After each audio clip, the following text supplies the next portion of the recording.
I sit alone in my cold, dark living room, wrapped in a thin blanket, my stomach growling with hunger. The refrigerator hums empty behind me. I'm 72 years old, a retired postal worker who receives $7,000 every month in pension and Social Security combined. Yet I haven't eaten a proper meal in 3 days. My daughter-in-law, Patricia, controls every cent of my money through a power of attorney my son convinced me to sign 2 years ago. Tonight, my daughter Sarah arrives unannounced, flips on the lights, and discovers the horrifying truth. The sound of a car door slamming outside makes me lift my head. I recognize the engine of Sarah's sedan. My heart races with a mixture of hope and shame. I don't want her to see me like this. Dad, are you home? Sarah's voice echoes through the front hallway as she unlocks the door with her spare key. The lights suddenly blaze on, and I squint against the brightness. Sarah, sweetheart. I try to sound cheerful, but my voice comes out weak and raspy. She stops in the doorway of the living room, her face shifting from confusion to horror. Dad, why are you sitting in the dark? And why are you wearing a winter coat? It's 90 degrees outside. I pull the coat tighter around myself. Oh, I was just a little chilly. You know how it is at my age. Sarah strides across the room and touches the thermostat. Dad, this is completely off. It's like an oven in here. She adjusts it, and I hear the air conditioning system struggle to life after weeks of dormancy. When's the last time you had this on? Patricia says we need to save on electricity. I mumble, unable to meet her eyes. Sarah's jaw tightens. She walks toward the kitchen, and I hear her open the refrigerator. The long silence that follows tells me everything. Dad. Her voice is barely controlled when she returns. There's nothing in your fridge except expired mayonnaise and some wilted lettuce. Nothing. When did you last eat? I had some crackers yesterday, I think. Or maybe it was the day before. The days blur together when you're hungry enough. She opens the pantry, and I hear her sharp intake of breath. The pantry is empty too. Completely bare. Dad, you get $7,000 every month. Where is all that money going? The shame burns in my chest. I've been avoiding this conversation with myself for months now, and certainly with my daughter. Patricia manages my finances now. She has power of attorney. Your brother Tom thought it would be easier. You know, with my memory not being what it used to be. Your memory is fine, Sarah snaps. She sits down on the coffee table in front of me, taking my hands. They're cold and thin, I realize. When did I get so frail? Dad, explain to me how someone who receives $7,000 a month has no food in their house. Patricia gives me an allowance, I say quietly. $20 a week for personal expenses. She says the rest goes to household expenses, property taxes, insurance, and my care. $20 a week. Sarah's voice rises. That's $80 a month out of $7,000? Dad, that's insane. What about your medications? The question I've been dreading. I haven't been able to fill my prescriptions for about 6 weeks now. Patricia said they were too expensive, and we needed to prioritize other bills. Your blood pressure medication? Your diabetes insulin? Sarah's face has gone pale. Dad, those aren't optional. You could die without them. I've been managing. I lie, though we both know it's not true. I've felt myself getting weaker. The dizziness, the constant thirst, the way my vision blurs sometimes. Sarah stands abruptly and walks to the front door. She returns with a handful of mail from the mailbox. As she sorts through it, her expression grows darker with each envelope she opens. Dad, these are collection notices. Final warnings for unpaid utilities. Your property taxes haven't been paid in 18 months. She holds up a certified letter, her hand shaking. This is a foreclosure notice. They're taking your house. The house you paid off 20 years ago. The hearing is next week. I feel the room spin. That can't be right. Patricia said she paid everything. She said the household expenses were high, but everything was under control. Under control. Sarah's voice cracks. Dad, you're being financially abused. This is elder abuse, and it's illegal. Before I can respond, we both hear another car in the driveway. Through the window, I see Patricia's brand new luxury SUV pull up. My stomach clenches with a familiar anxiety. Patricia steps out of her vehicle, and even from inside the house, I can see she's dressed immaculately. Designer sunglasses perched on her head, a crisp linen outfit that probably cost more than my monthly food budget used to be. She's carrying shopping bags from stores I recognize from the upscale mall 2 towns over. Her manicured nails catch the late afternoon sun as she reaches for more bags from the back seat. Sarah moves to the door before Patricia can use her key. She opens it with a sharp pull, and Patricia nearly stumbles on the threshold. "Sarah," Patricia says, recovering quickly. Her smile is tight and doesn't reach her eyes. "What a surprise! Nobody told me you were visiting." "Nobody told you because nobody knew," Sarah replies, her voice cold. "I had an interesting conversation with Mrs. Chen next door. She called me worried about Dad. Said she hadn't seen him outside in weeks and the house looked neglected." Patricia's smile falters for just a moment before she reconstructs it. "Well, you know how elderly neighbors can be. Always worrying about nothing. Your father is perfectly fine. Aren't you, Henry?" I open my mouth, but Sarah cuts in before I can speak. "Dad has no food in his house, Patricia. None. The refrigerator is empty. The pantry is bare. The air conditioning has been off in 90-degree heat. He hasn't had his medications in 6 weeks. So, no, he's not perfectly fine." Patricia sets her shopping bags down carefully, and I recognize the logos. Nordstrom, Saks Fifth Avenue, a boutique jewelry store. "The household expenses are significant, Sarah. You don't live here. You don't see the daily costs of maintaining this house and caring for your father, caring for him." Sarah's laugh is bitter. "Let me ask you something, Patricia. Where exactly is Dad's $7,000 a month going?" "That's really none of your business," Patricia says, her voice hardening. "I have legal power of attorney. Your father signed the documents himself. I don't need to explain financial decisions to you." "Dad, did you understand what you were signing?" Sarah turns to me. I feel both women's eyes on me. The truth is, I barely read the documents. Tom had said it was just to make things easier, that Patricia was good with money, that it would take the burden off me after losing my wife. Tom said it would help. I manage. See, Patricia's voice takes on a triumphant tone. Henry agreed to this arrangement. Everything I do is for his benefit. Sarah picks up the foreclosure notice from the coffee table. Then explain this. If you're managing his money so well, why is his fully paid-off house being foreclosed on? Patricia's eyes dart to the paper, and I see a flash of something like panic before she controls it. That's a clerical error. I've been working with the county to resolve it. These bureaucratic things take time. A clerical error that's been ongoing for 18 months. Sarah pulls out her phone. And explain this too. I've been sending Dad $500 every month for the past 3 years. He just told me he never received any of it. Where did that money go? I stare at Sarah. You've been sending me money. Every single month, Dad. Electronic transfers to your account. She shows me her phone screen with the transaction history.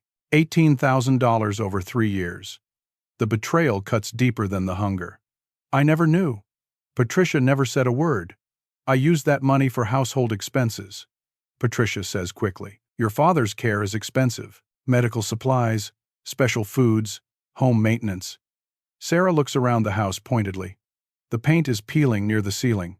The carpet is stained and worn. One of the kitchen cabinet doors hangs crooked on broken hinges. What home maintenance? This place is falling apart. Patricia's composure begins to crack. How dare you come into this house and accuse me of anything? I've sacrificed my time and energy caring for your father while you've been off living your life 3 hours away. Sacrificed. Sarah's voice drops dangerously low. She walks closer to Patricia, and I see her really taking in my daughter-in-law's appearance. Is that a new diamond bracelet? And that purse is Louis Vuitton. Your hair has fresh highlights. Those clothes are designer labels. She pauses. How much does Tom make working at the hardware store? About $40,000 a year. Patricia's face flushes. What Tom and I earn is our business. Not when you're spending my father's money. It's not. Sarah pulls out her phone again. Let me ask you something else, Patricia. You said you manage Dad's finances and make decisions for his care. Why haven't you paid his property taxes? Why are his utilities about to be shut off? Why hasn't he eaten in 3 days? He has food. Patricia insists, but her voice wavers. Show me. Sarah crosses her arms. Open that refrigerator and show me the food you've provided for my 72-year-old diabetic father. Patricia doesn't move. The silence stretches between them like a chasm. That's what I thought. Sarah says. She walks back to where Im's sitting and kneels beside me.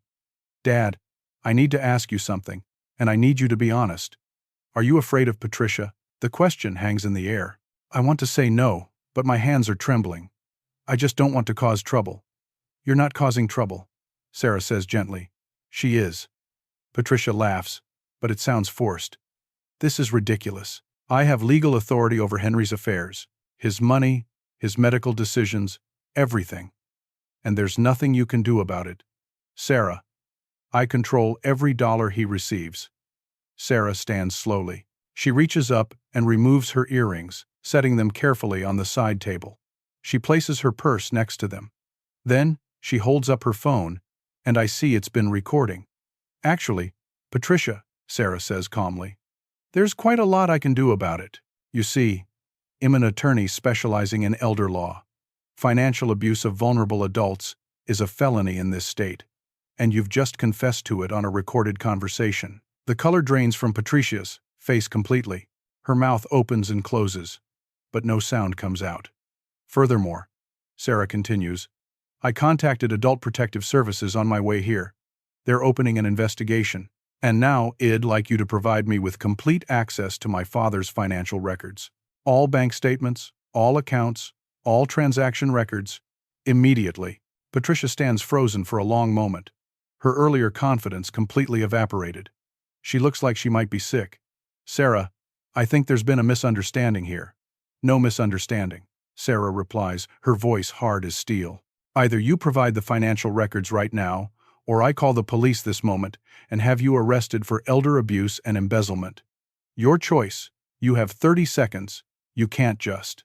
Patricia starts, but Sarah holds up her phone, finger hovering over the screen. 20 seconds. Patricia's hands shake as she pulls out her phone. Fine. I'll give you the account information, but you're going to see that everything is legitimate. I've kept careful records. I'm sure you have, Sarah says coldly. Dad, do you have your laptop? I nod toward the small desk in the corner where my old computer sits. I rarely use it anymore. Sarah retrieves it and sets it up on the coffee table. Patricia reluctantly provides login information for the primary checking account where my pension and Social Security deposits go. As Sarah navigates through the online banking portal, I watch her face grow harder with each page she examines. Patricia hovers nearby, her earlier smugness replaced by visible anxiety. Let's see, Sarah murmurs, scrolling through months of transactions. Monthly car payment of $847. That's for your new SUV, I assume. Patricia doesn't answer. Charges to the Serenity Spa, $320, twice a month. That's $640 monthly. Sarah continues scrolling. Private school tuition for Madison and Tyler, $1,900 per month. Multiple charges to high-end restaurants. Nordstrom, Neiman Marcus, Saks. Vacation rental in the Outer Banks, $3,200. My head spins with the numbers. That's my money. My pension that I earned through 37 years of carrying mail in rain, snow, and blazing summer heat. And here, Sarah's voice takes on an edge. Weekly cash withdrawals, $500 every Monday. That's $2,000 a month in cash with no documentation of where it goes. Groceries and household supplies, Patricia says quickly. I pay cash at the farmer's market and local stores. I don't always keep receipts. How convenient, Sarah remarks. So, over the past 2 years, that's roughly $48,000 in undocumented cash withdrawals. But Dad has no food in his house and his property taxes are 18 months overdue. She looks at Patricia. The property tax bill is $3,600 annually. That's $300 a month. You're taking out $2,000 in cash monthly, but can't pay a $300 monthly tax bill. Patricia shifts uncomfortably. The cash goes to many things. Medicine, supplies, repairs.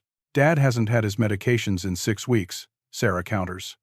And I don't see any repairs. What I see is a house falling apart and an elderly man being starved. She turns back to the computer. Here's something interesting.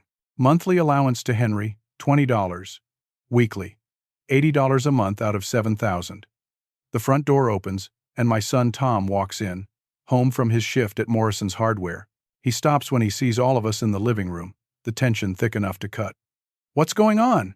He asks, looking from his wife to his sister to me. Tom, Sarah says, when's the last time you looked at Dad's financial statements? I don't, Tom admits. Patricia handles all the household finances, both ours and Dad's. She's always been good with money management. He looks at his wife. Why? Is something wrong? Sarah turns the laptop screen toward him. Your wife has been stealing from Dad. Systematically. For at least 2 years. What? Tom steps closer, reading the screen. I watch my son's face change as he processes what he's seeing. These charges. Patricia, this car payment? I thought we were making payments on your SUV from my salary. We are, Patricia says desperately. No, you're not, Sarah interjects. This payment comes from Dad's account, $847 a month. Tom scrolls through more transactions, his face growing paler. The kid's private school. You told me your parents were paying for that as a gift. They are helping. He hasn't had his insulin or blood pressure medication in 6 weeks because your wife told him they were too expensive. Meanwhile, she's been withdrawing thousands in cash every month and living a lifestyle funded entirely by stealing his pension. Tom sinks onto the couch, the laptop sliding from his hands. I didn't know. Dad, I swear, I had no idea. Keep looking, Sarah tells him, her voice slightly gentler now. There's more. Tom picks up the laptop again, scrolling further. His finger stops on something. What's this? These transfers to an account I don't recognize. Sarah leans over. Let me see. She types something, accessing another account. Her face goes hard again. Patricia, whose account is this? I don't have to answer your questions, Patricia says, but there's no strength in her protest anymore. It's your personal account, isn't it? Sarah doesn't wait for an answer. The transfers from Dad's account. Let me guess. This is where you've been moving the electronic payments I sent him. She pulls up more records, and I see transaction after transaction. $500 monthly, sometimes more. 3 years of transfers, Sarah says quietly. $18,000. Money I sent specifically for Dad's expenses, deposited into your personal account. Tom's hands are shaking now. Patricia, how could you? I was going to pay it back. Patricia bursts out. Things just got expensive. The kids needed things. I needed things. It was going to be temporary. Sarah ignores her and keeps digging through the financial records. She's pulled up multiple accounts now, documents I didn't even know existed. Suddenly, she stops cold. Oh my God, she whispers. She looks at Patricia with something beyond anger. It's horror. Tom, come look at this. Tom moves beside her, and they both stare at the screen. I can't see what they're reading from where I sit. Tell me these aren't what I think they are, Tom says, his voice barely audible. They are, Sarah confirms. 3 credit cards. Opened in Dad's name. 2 years ago. My stomach drops. I didn't open any credit cards. I know you didn't, Dad, Sarah says gently. Then to Patricia. But you did. Using his identity. His social security number. His information. Patricia backs toward the door. I can explain. The balances. Tom reads off the screen, his voice hollow. 19,000, 22,000, 18,000. Patricia, that's almost $60,000 in debt. Dad, Sarah asks me carefully, did you know about any credit cards in your name? No, I manage. I haven't used a credit card in years, not since Mary passed.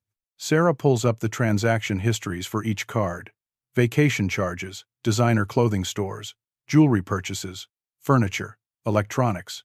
She looks at Patricia with pure contempt. You opened credit cards in an elderly man's name, maxed them out buying luxuries for yourself, and left him to starve.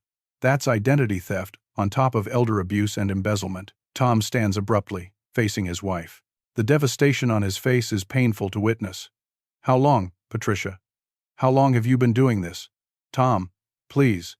Patricia's voice cracks. I can explain everything. It just got out of hand. I was trying to give our family a better life. A better life. Tom's voice rises. By stealing from my father? By letting him starve? By forging his signature and destroying his credit? I didn't mean for it to go this far, Patricia cries. At first, it was just small things. You were working so hard, and I wanted to help. I thought I could manage the money better, make it stretch. Your dad had so much coming in every month, and he wasn't using it. It wasn't yours to use. Sarah cuts in sharply. It was his pension, his social security. Money he earned through decades of work. Patricia turns to her husband, desperate now. Tom, you have to understand. We were struggling. Your salary wasn't enough. The kids needed things. I just borrowed a little at first. I was going to pay it back. Borrowed. Sarah's laugh is harsh. You don't borrow by forging someone's signature on credit applications. You don't borrow by transferring money meant for someone else into your personal account. That's called stealing. Tom walks to the window, his back to all of us. I can see his shoulders shaking. When he turns around, there are tears on his face. Dad, why didn't you tell me? Why didn't you say something? The question breaks something inside me. My voice comes out rough and ashamed. She made me feel like I was the problem, like I was being difficult or ungrateful. Tell them, Sarah prompts gently. Tell Tom how this started. I take a shaky breath. It was after your mother died, Tom. 4 years ago. I was lost without her. Shed always handled the household accounts, the bills, the budgeting. I was drowning in paperwork and grief. Patricia had been kind at first, I remember, offering to help with the bills, to organize my medications, to handle the estate paperwork. It felt like a relief to have someone capable taking over. Patricia started coming by regularly. I continue, helping with groceries, cooking meals, managing the utilities. It felt good to have the help. She said I seemed confused sometimes, that I was forgetting things. You weren't confused, Tom says quietly. Your memory has always been sharp, but she made me doubt myself. I admit, little things at first. She'd say I'd agreed to something I didn't remember agreeing to, or that I'd forgotten a conversation we'd had. She started checking my mail, said she didn't want me to miss important bills. Then she suggested it would be easier if everything just came to her. Sarah nods, clearly familiar with this pattern. Classic financial abuse technique. Isolate the victim. Create dependence. Make them doubt their own competence. My friends from the post office started calling less. I say, the memory's painful now. Patricia said I'd told them I was too tired for visitors. But I never said that. When they did call, she'd tell me later, I'd been confused on the phone, that I'd mixed up details. I started believing maybe I was declining. Tom's face is anguished. Dad, I'm so sorry. You brought up the power of attorney about 2 years ago, I tell him. Said Patricia thought it would be wise, given my age, that if anything happened to me, someone needed to be able to handle things. You asked me to trust her. You're my son. Of course I trusted you. I thought I was helping, Tom whispers. She told me you were showing signs of early dementia, that you'd left the stove on twice, that you'd forgotten to pay bills even when she reminded you. I never left the stove on, I say firmly, and I couldn't pay bills because she'd already taken over the accounts. I didn't have access anymore. Patricia sinks into a chair, her face in her hands. It wasn't supposed to be like this. What was it supposed to be like? Sarah demands. You systematically took control of a vulnerable elderly man's life and finances. You isolated him from friends and family. You manipulated your own husband into believing his father was incompetent. You stole his money, opened fraudulent accounts in his name, and let him go without food and medicine while you lived in luxury. What exactly was your plan here? I was overwhelmed. Patricia sobs. The bills kept piling up. Tom's salary wasn't enough. I thought if I could just use some of Henry's money temporarily, I could get ahead. But things kept coming up. The kids needed things. The house needed repairs. It just snowballed. The house that needed repairs is Dad's house, Sarah points out coldly. And those repairs never got made. Instead, you spent the money on designer handbags and spa treatments. Tom moves back to the computer, still looking through records. Sarah, there are overdraft fees here. Multiple times. How is Dad's account being overdrawn when he gets $7,000 a month deposited? Because she was spending more than came in, Sarah explains. Taking out cash, making charges, bleeding the account dry every month. Then the next pension payment would come in and she'd do it again. Every month for 2 years. Tom calculates. That's got to be well over $100,000. Sarah has been typing on her phone while we talk. I've documented everything. Screenshots of all the accounts, transaction records, the credit card statements. I'm filing emergency motions with the court tomorrow morning to revoke the power of attorney and freeze all accounts pending investigation. Patricia's head snaps up. You can't do that. Watch me. Sarah replies. I can, and I will. Furthermore, I'm recommending criminal charges for elder financial abuse, identity theft, fraud, and forgery. Sarah, please, Patricia begs. Think of the kids, Tom's kids, your niece and nephew. I am thinking of them, Sarah says, her voice like ice. I'm thinking they deserve to learn that stealing from vulnerable elderly family members has consequences, that there's no excuse for what you've done. Tom stares at his wife like she's a stranger. How could I have been so blind? How did I not see this? Because she's good at manipulation, Sarah answers. She manipulated Dad into signing away his autonomy. She manipulated you into believing he was incompetent. She's probably been manipulating everyone around her for years. Patricia stands suddenly, anger replacing her tears. Fine. You want to destroy me? Go ahead. But I took care of him. I was here. Where were you, Sarah? Off living your perfect life 3 hours away, barely visiting, sending your guilt money once a month. Sarah doesn't flinch. I sent that money for Dad. Money you stole, and I'm about to make sure everyone knows exactly what you've been doing. She pulls up something else on her phone, her expression changing to one of deep concern. Tom, when did Dad last see a doctor? I don't know, Tom admits. Patricia was handling his medical appointments. Dad. Sarah turns to me. When was your last checkup? I try to remember. Maybe 14 months ago? Patricia said the copays were too expensive and I seemed fine. Sarah's jaw clenches. You're a diabetic with high blood pressure. You need regular monitoring. She looks at Patricia. You were willing to risk his life to save a copay. Before Patricia can answer, Sarah checks her email on her phone. Tom says, understanding dawning on his face. Dad never saw any of this because it all went to her. There's worse, Sarah says quietly. She pulls up a document on her phone. Dad, did you know that Patricia filed paperwork to have you declared legally incompetent? The room tilts. What? Legal guardianship petition. Sarah reads from the document. Filed 6 months ago. There's a hearing scheduled for 2 weeks from now. If it goes through, she would have had complete legal control over you. Your finances, your medical decisions, where you live, everything. You would have essentially no rights at all. Tom turns to Patricia, his face a mask of horror and betrayal. You were going to have my father declared incompetent? You were going to take away his legal rights. It was for his own good, Patricia says weakly. He's old. He needs protection. Protection from you. Sarah spits. This is beyond theft now, Patricia. This is a systematic scheme to rob an elderly man of his autonomy, his assets, and his dignity. The room spins around me. The betrayal is so complete, so total, that I can barely process it. This woman I welcomed into my family, who I trusted with my son's happiness, who I allowed to help me in my grief, has been methodically destroying my life while pretending to care for me. I'm calling the police, Sarah says, pulling out her phone. Wait, Patricia pleads. Please, just wait. We can work this out. I'll pay everything back. Just don't call the police. Think of Madison and Tyler. They need their mother. You should have thought of your children before you committed multiple felonies. Sarah replies coldly, dialing. 2 police officers arrive within 20 minutes. Officer Rodriguez and Officer Thompson listen carefully as Sarah explains the situation, showing them the documented evidence on her laptop. Patricia sits silently on the couch, all fight gone out of her. Tom stands by the window, unable to look at his wife. Mr. Caldwell. Officer Rodriguez addresses me. Are you able to give a statement? My voice is steadier than I expected when I answer. Yes. I want to tell you everything. I explain it all. How Patricia gradually took control after Mary died. How she convinced me and Tom that I needed financial management. The power of attorney I signed, without fully understanding its scope. The monthly allowance of $20, while she spent thousands. The missing medications. The empty refrigerator. The isolation from friends. The manipulation and gaslighting. Officer Thompson takes notes while Sarah provides copies of all the financial documentation she's compiled.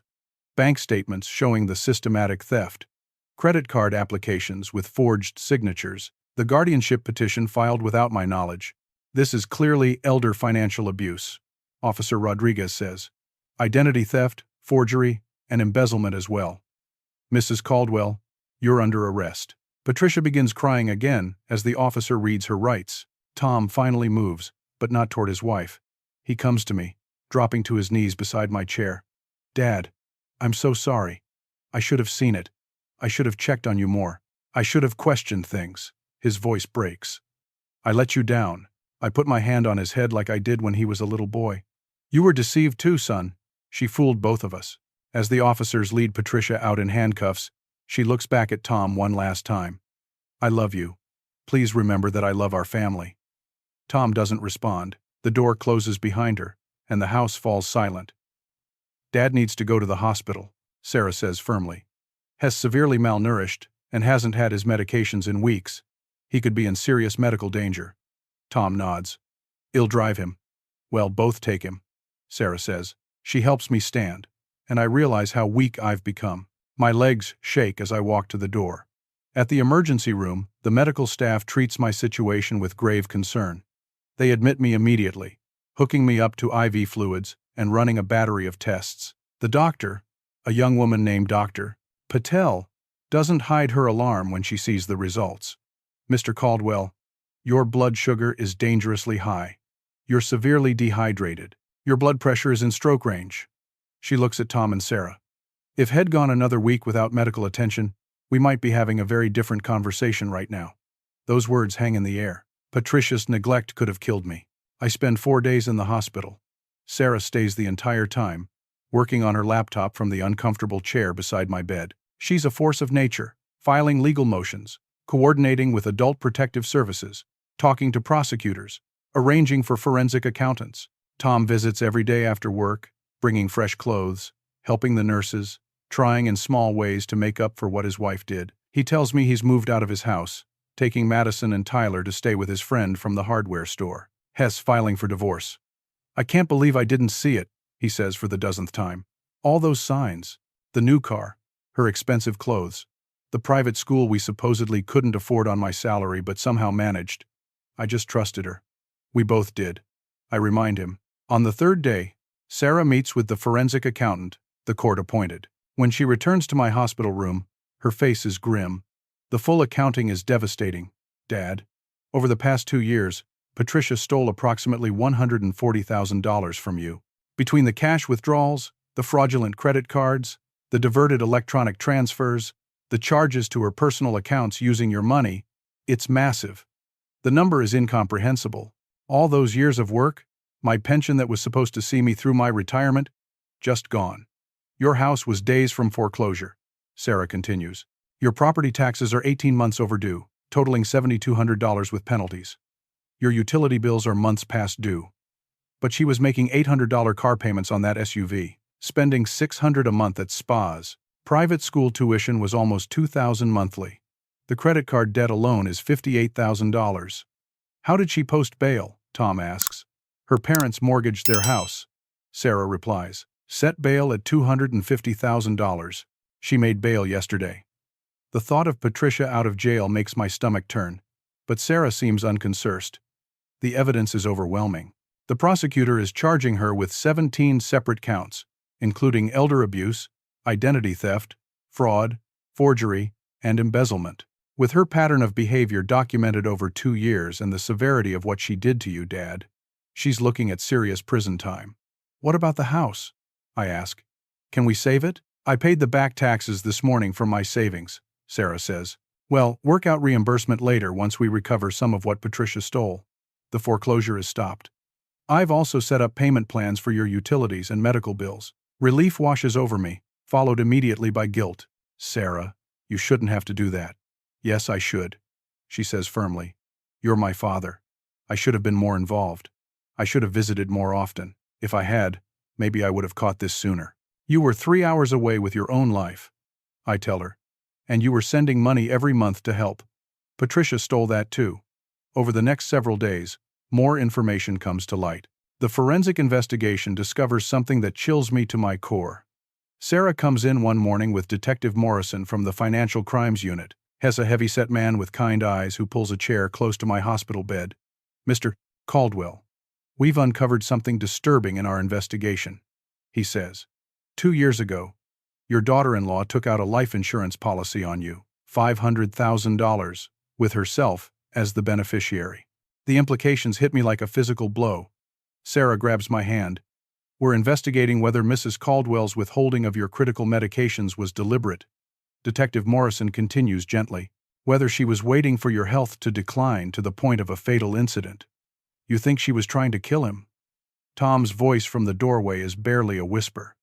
Had just arrived for his daily visit. We're looking into it, the detective says carefully. The pattern of withholding insulin and blood pressure medication from a diabetic elderly man with hypertension combined with a life insurance policy she never mentioned to anyone, raises serious questions. Coupled with the guardianship petition that would have given her complete control over his medical care, it's very concerning. I feel sick. Could Patricia have been that cold, that calculating? There's more. Detective Morrison adds, "We've been contacted by authorities in Virginia. Patricia's elderly aunt filed a complaint 6 months ago, alleging financial abuse. The aunt has dementia, lives alone, receives about $4,000 monthly in pension and Social Security. Patricia had convinced her to sign power of attorney 3 years ago. The aunt's bank accounts were drained systematically. We're estimating about $60,000 was stolen. She was doing this to someone else, too. Tom looks like he might be sick. The pattern is identical to what she did to your father," the detective confirms. "We're checking to see if there are other victims. Financial elder abuse often involves multiple targets over time." Sarah's expression hardens. "That makes this federal. Crossing state lines. The FBI is being brought in." Detective Morrison confirms, "This is much bigger than we initially thought." As they leave, Tom collapses into the chair beside my bed. "Dad, I brought that woman into our family. I married her. I let her convince me you needed help. I trusted her with your life. Tom, look at me." I wait until his red-rimmed eyes meet mine. "You're a victim here, too. She manipulated you just as much as she manipulated me. We can't change what happened. We can only move forward. I'm going to make this right," Tom says fiercely. "Whatever it takes, however long it takes, I'm going to help you get back everything she took from you." After 4 days in the hospital, I'm finally discharged. My blood sugar is stabilized, my blood pressure is under control with new medications, and I've gained back 3 pounds. It's not much, but it's a start. Sarah drives me to her home, 3 hours away in Asheville. "You're staying with me until we get your house properly fixed up," she insists. No arguments. Her home is a cozy 2-bedroom cottage with a garden out back. She sets me up in her guest room, which has a comfortable bed with a view of the mountains. For the first time in 2 years, I sleep through the night without anxiety gnawing at my stomach.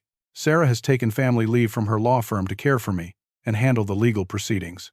Every morning, she makes breakfast with actual food, fresh eggs and toast, fruit, coffee, simple things I haven't had in so long they taste like miracles. Tom drives up every weekend, a 6-hour round trip, bringing tools and supplies. Has taken on the project of repairing my house with an intensity that borders on obsession. I know he's trying to atone, to fix something tangible, when he can't fix the past. The front porch steps were rotting, he tells me during one visit. I replaced them completely. New railings, too. And I found where water was leaking in the roof. Got that patched and sealed. "You don't have to do all this," I tell him, though I'm grateful beyond words. "Yes, I do," he says simply. "I need to."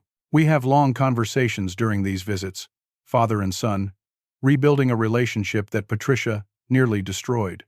Tom tells me about his marriage, how he missed the signs. "She was always good at managing money," he explains. "Early in our marriage, she was careful, budgeted everything, kept us on track. I thought the improvements in our lifestyle were because she was being smart with finances, finding deals, managing things well. I never questioned why we could suddenly afford things. She was spending my money," I say. The anger has faded to a dull ache. Understanding the scope of the betrayal doesn't hurt less, but it helps to know my son wasn't complicit. "I should have questioned it," Tom says bitterly. "When Madison and Tyler suddenly enrolled in private school and Patricia said her parents were covering it, I should have asked for proof. When she got the new SUV and said she'd gotten an incredible financing deal, I should have looked at the paperwork. When our vacations got fancier and she said she'd used credit card points, I should have checked. She was your wife," I say gently. "You trusted her. That's what marriage is supposed to be. Not when she's stealing from my father," Tom says fiercely. "That's not marriage. That's criminal conspiracy." The divorce proceedings move quickly. Tom has an open and shut case for fault-based divorce, with the criminal charges pending against Patricia. Hess granted full custody of Madison and Tyler, while Patricia awaits trial. The children are confused and hurting, and Tom does his best to shelter them from the worst details. Meanwhile, Sarah works with a team of attorneys building the criminal case. The evidence is overwhelming. Bank statements documenting 2 years of systematic theft. Credit card applications with my forged signature. Email trails showing Patricia redirecting all my financial correspondence. The life insurance policy. The secret guardianship petition. Testimony from neighbors about my deteriorating condition. 3 months after that horrible night, when Sarah found me in the dark, the trial begins. I'm strong enough now to attend, though Sarah tries to convince me to stay home. I need to be there, I tell her. I need to see this through. The courthouse in our county seat is an imposing brick building. As we enter, I see Patricia with her attorney. She's lost weight, looks diminished somehow. Our eyes meet briefly, and she looks away. The trial lasts 3 weeks. The prosecution presents a devastating case, walking the jury through every transaction, every forged document, every deliberate act of abuse and theft. They show photos of my empty refrigerator, my neglected house, my medical records documenting malnutrition and medication non-compliance. Sarah testifies about finding me in the dark, hungry and scared. Tom testifies about being deceived, about believing his father was incompetent when I was anything but. Neighbors testify about seeing my decline, my isolation, their growing concern. The defense tries to argue that Patricia was overwhelmed, that she made poor decisions but didn't have criminal intent. It rings hollow against the mountain of evidence showing calculated, deliberate theft over 2 years.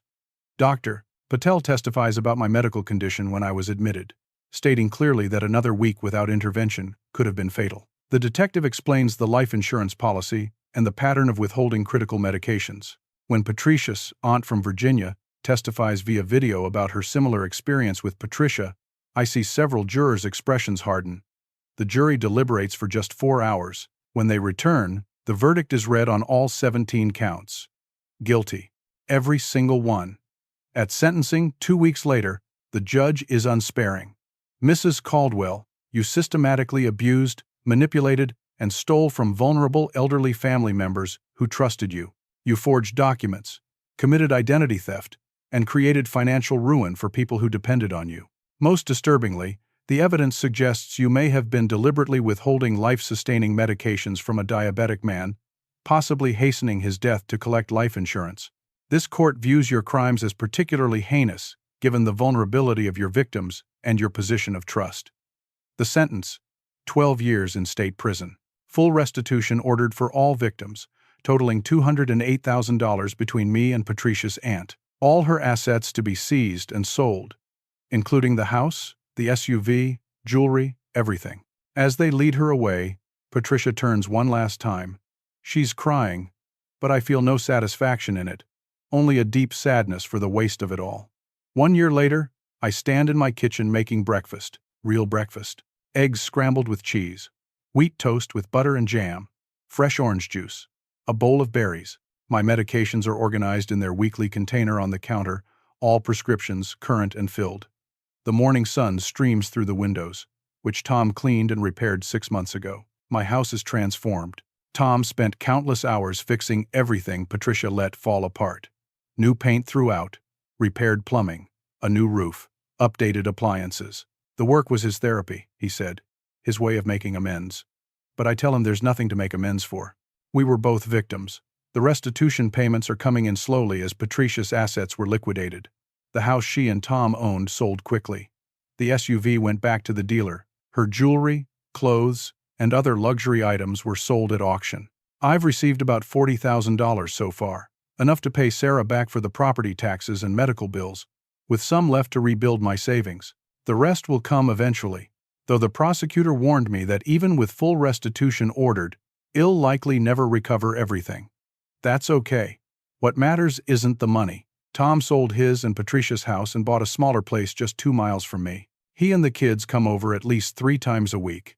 Madison and Tyler, now 11 and 9, have slowly come to understand that their mother did wrong. Tom is honest with them, age-appropriately, never hiding the truth but also not dwelling on the ugliness. Sarah visits once a month, staying the weekend. We've grown closer through this ordeal than we'd been in years. She admits she felt guilty for moving away, for not checking on me more often. I tell her she was living her life as she should, building her career. Neither of us could have predicted Patricia's betrayal.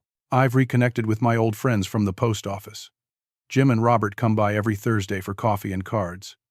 I'd isolated myself after Mary died, and Patricia had encouraged that isolation. Now I understand why. Victims are easier to control when they're alone. I volunteer now at the County Senior Center 3 mornings a week. I share my story with other elderly folks, teaching them warning signs of financial abuse. How isolation is a red flag. How no one should have complete control over your finances without oversight. How asking questions isn't offensive. It's necessary. How trust should be balanced with verification. Tom has become an advocate too.